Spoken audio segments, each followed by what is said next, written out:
सो है गाइस, स्वागत आपका एक बार फिर से आप ही के यूट्यूब चैनल में। और इस वीडियो में बात करेंगे भी भारत इलेक्ट्रॉनिक्स लिमिटेड को लेकर, और इसके साथ साथ डिस्कस करेंगे भी हिंदुस्तान एरोनॉटिक्स लिमिटेड और बीडीएल भारत डायनामिक्स लिमिटेड। आप लोग देखोगे वो खबर भी आ गई जिसका सब्री से इंतजार था। और उसके साथ साथ आप लोग देखो भारत इलेक्ट्रॉनिक्स लिमिटेड को लेकर जो ना भी कुछ एक ब्रोकरेज फर्म्स जिनकी तरफ से यहाँ पर अपनी रिपोर्ट पब्लिश की गई है, तो उन रिपोर्ट्स के चलते आगे क्या शेयर में एक अच्छा एक्शन देखने को मिलेगा या फिर नहीं, तो डिटेल डिस्कस करेंगे। तो चलिए बिना देरी किए हम सबसे पहले देख लेते हैं आखिरकार खबरें क्या आई है। सबसे पहले टारगेट कर देते हैं भारत इलेक्ट्रॉनिक्स लिमिटेड को। तो यहाँ पर आप लोग देखोगे भी इसके ऊपर सबसे पहले जो रिपोर्ट आई है वो आई है मॉर्गन स्टैनली की तरफ से। मॉर्गन स्टैनली ने इसको जो अभी ओवरवेट रेटिंग दिया है, और आप लोग देखोगे Q1 के बाद ये अपडेट आया और 15% के ऊपर में जो अभी इन्होंने टारगेट्स दिए हैं भारत इलेक्ट्रॉनिक्स लिमिटेड के। इसके साथ साथ आप लोग देखोगे यूबीएस की भी हमें इसके ऊपर जो रिपोर्ट आते हुए नजर आई है, और जेफरीज की भी। तो चलिए और आपको दिखाते हैं।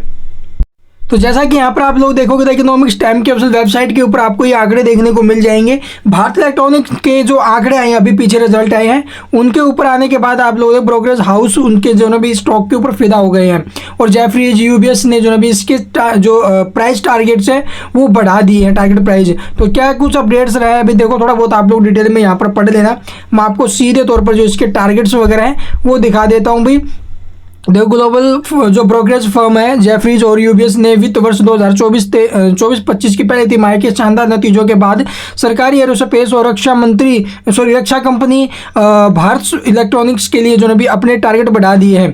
तो इसके लिए क्या टारगेट दिए गए भी यहाँ पर आपको मैं दिखा देता हूँ। सबसे पहले देखोगे भी ये देखो ब्रोकरेज फर्म की क्या राय है, और उन्होंने जो ना भी क्या टारगेट्स आगे के लिए दिए हैं। तो इनकी जो राय है वो आप लोग देखोगे। सबसे पहले ब्रोकरेज फर्म जेफरीज ने नोट में कहा कि बीएल ने अपने जून तिमाही में शानदार नतीजे जो भी पेश किए हैं, और ब्रोकरेज का मानना है कि 76,700 करोड़ रुपए की जो ऑर्डर बुक है वित्त वर्ष 2024-27 के लिए आप लोग देखोगे रिवेन्यू विजन प्रदान देती है, और 15% सालाना राजस्व वृद्धि गाइडेंस बनाए रखा है।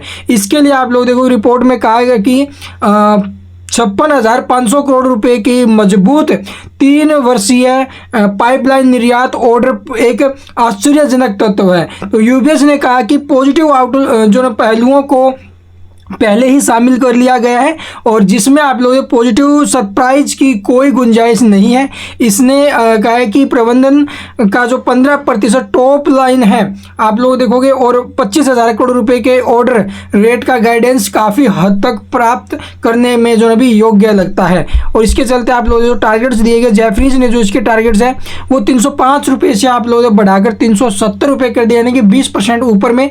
और वहीं आप लोग देखोगे दूसरी तरफ जो यूबीएस है इन्होंने न्यूट्रल जो डाउनग्रेड करके न्यूट्रल कर दिया है, और हालांकि इन्होंने जो टारगेट है वो 333 रुपये से बढ़ाकर आप लोगों ने 340 रुपये किया है। तो 340 रुपये का टारगेट है यूबीएस की तरफ से, जेफरीज ने बोला 370 रुपये का टारगेट। और वहीं आप लोग देखोगे 15% ऊपर में जो ना भी मॉर्गन स्टैनली ने इसका टारगेट दिया। तो इस शेयर को अभी होल्ड करके चलना आगे के लिए ठीक रहेगा। तो चलिए अब देखते हैं सेकंड स्टॉक।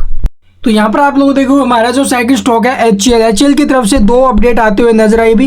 पहली अपडेट आप लोग देखोगे एनएसई बीएसई की साइड पर, इसे आप लोग चेकआउट कर लेना भाई। तो यहाँ पर देख सकते हो भी कंपनी की नहीं है जो एक अपडेट दिया है कि इसके जो सीएमडी है उनका जो आप लोग देखोगे भी एक्सटेंशन ऑफ टीनर, यानी उनका जो कार्यकाल है उसको जो अभी बढ़ाने के लिए जो अभी यहाँ पर ये अपडेट दिया गया है। तो आप लोग देख सकते हो भी जो श्री सीबी आनंद कृष्णन है उनको जो अभी आप लोग देखोगे आगे के लिए जो अभी चुन लिया गया है, ऐसा करके जो अभी खबरें आ रही है।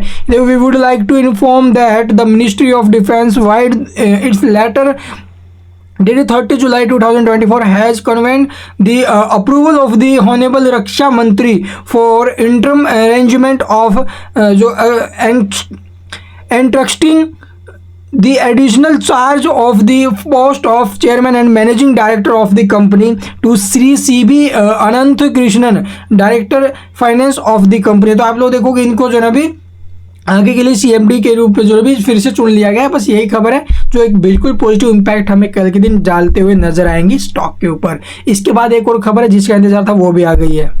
और यहाँ पर आप लोग दूसरी जो न्यूज़ है वो भी हमें आज के दिन देखने को मिली है। यहाँ पर कंपनी ने अपने जो है क्वार्टर रिजल्ट्स की डेट अनाउंस कर दी है और क्वार्टर 1 रिजल्ट्स की जो डेट अनाउंस है वो आप लोग 14 अगस्त। तो 14 अगस्त को कंपनी अपने क्वार्टर 1 के रिजल्ट डिस्क्लोज करने जा रही है HCL। तो HCL को भी होल्ड करके चलना है, जिस रेंज में शेयर अभी के टाइम उसको वहीं पर रखो भाई। इसे देखो, ये स्टॉक है डिफेंस के अदर स्टॉक्स हो, अभी बेचने का टाइम नहीं है। इन शेयरों में अभी और रैली हमें देखने को मिलेगी।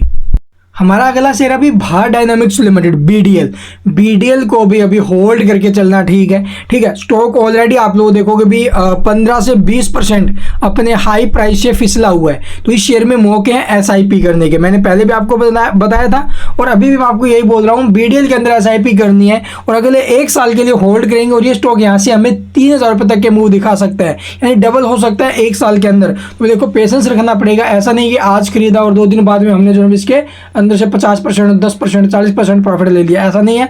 पेशेंस रखना पड़ेगा। अभी होल्ड करने का टाइम है या फिर SIP करने का टाइम। अगर आप लोग एक फ्रेश जो स्टॉक देख रहे हो तो BDL बेस्ट स्टॉक है, इसमें SIP स्टार्ट कर सकते हैं। तो यहाँ पर कंपनी ने क्या अपडेट दिया है, कंपनी की तरफ से अपडेट है कि इनके जो आप लोग देखोगे भी जनरल मैनेजर है वो जो रिटायर हो गए हैं, उनका जो टाइम है वो आप लोग देखोगे हो गया अभी। श्री P वीरभद्र राव, ये जो भी आप लोग देखोगे अब यहाँ से जो भी अपना जो भी कार्यकाल है वो उनका हो चुका है, तो इनको रिटायर कर दिया गया। तो यही खबर अभी, और तो कुछ अपडेट नहीं आई है इसके अंदर एज होने के कारण आप लोग देखोगे। तो इन तीनों शेयरों को अभी होल्ड करके चलना ठीक है। बेल है, बेल के अंदर 380 रुपये तक के मूव हमें देखने को मिलेंगे ऊपर में, बट उसके लिए पेशेंस रखना पड़ेगा। अगले 6 महीने के हम जो टारगेट लेके चलेंगे 380 to 400 बेल के। अगर बीच में कहीं अच्छा खासा गिरावट में मौका मिले तो वो मौका हाथ से नहीं जाना चाहिए।